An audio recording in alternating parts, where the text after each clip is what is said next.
pialei nuayan troi ral turin zalma sala katharau nun chunum turin iswa mingin athole ang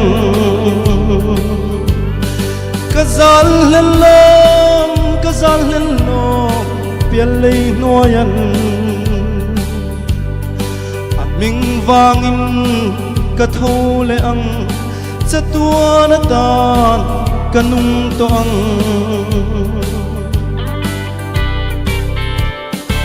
hinakut mo in kanun na than kurthu ka suai ma sila hina ne a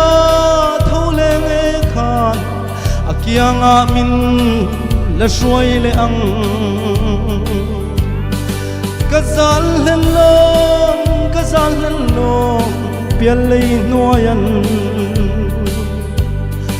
aming wangin kathole ang sa tua na tan kanung to ang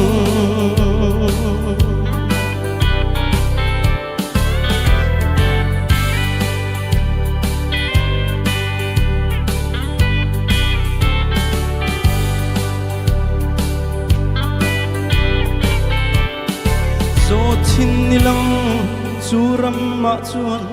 jing thei chang tal ni sela wang kho su tin ilen te lang phang chinang o suram moi chu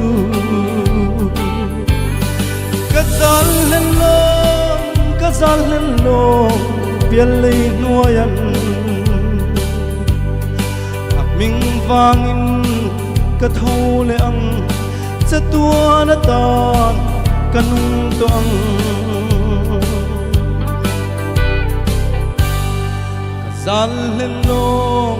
kazal hello pialei nuayan lalpanafak lamang sa